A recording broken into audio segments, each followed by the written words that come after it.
किसान भाइयों नमस्कार। आप देख रहे हैं फसल क्रांति। इस समय हम मौजूद हैं बागपत जिले के बड़ौत में जनता वैदिक कॉलेज में।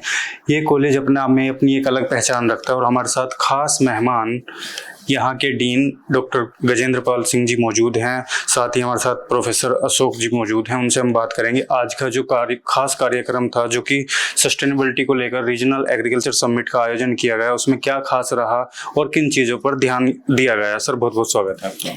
मैं doctor Gajendra Pratap Singh, dean faculty of agriculture, जनता वैदिक कॉलेज बड़ौत बागपत।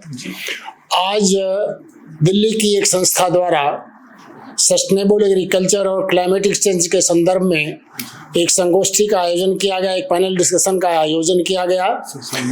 इस पैनल डिस्कशन में हमारे जिले के प्रशासनिक अधिकारी, कृषि वैज्ञानिक, प्रोफेसर्स, किसान और विभिन्न संस्थाओं से जुड़े हुए उनके डायरेक्टर्स एवं प्रतिनिधि आए हुए थे और सब ने केवल एक ही बात पर चर्चा की कि हम खेती को उन्नत तो करें लेकिन साथ साथ उसको टिकाऊ करने का भी प्रयास करें। और इसी बात को लेकर के जो दिल्ली से संस्था एग्रीटेक आई थी वो इस पर बहुत चिंतित है कि हम अपनी खेती को टिकाऊ कैसे कर सकते हैं, क्योंकि हम उपज तो बढ़ा सकते हैं लेकिन हमारी जो ज़मीन है, हमारी जो भूमि है वो खराब होती जा रही है और आने वाले कुछ समयों में ये पूरी तरह से उर्वराहीन हो जाएगी और किसी भी फसल को उत्पादन करने में हमें बहुत परेशानी होगी।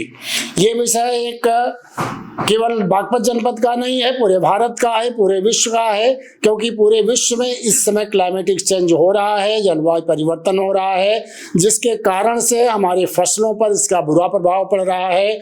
और इन सब चीज़ों को लेकर के हम भी चिंतित हैं, किसान भी चिंतित हैं, प्रशासक भी चिंतित हैं।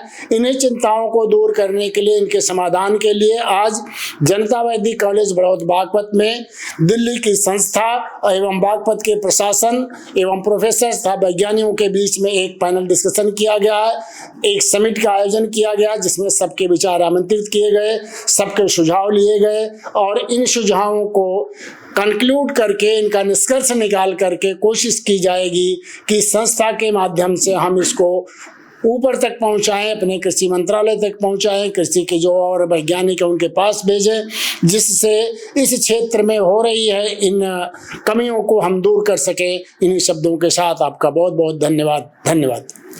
बहुत बहुत शुक्रिया सर जानकारी देने के लिए। लगातार जो जनता वैदिक कॉलेज है अपनी अलग पहचान रखता है, जैसे मैंने पहले भी कहा। आपके हिसाब से, क्योंकि आप कृषि क्षेत्र में विशेषज्ञ हैं, जो जलवायु परिवर्तन की आपने बात की, इसका कितना प्रभाव, खासकर अगर हम वेस्टर्न यूपी क्षेत्र की बात करें, क्योंकि पूरा गन्ना बेल्ट है, कितना यहाँ का क्षेत्र अभी प्रभावित है, आपको क्या लगता है और किन बदलावों की जरूरत है?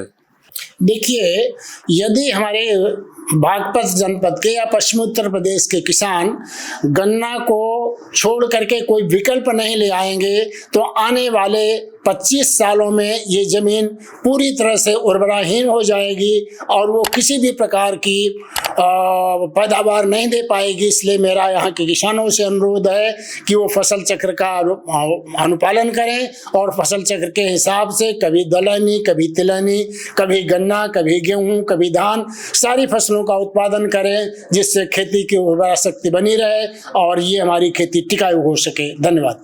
बहुत बहुत शुक्रिया सर हमारे साथ जुड़ने के लिए। इसी तरीके की और भी जानकारी हम आप तक पहुँचाएंगे। देखते रहिए फसल क्रांति। धन्यवाद।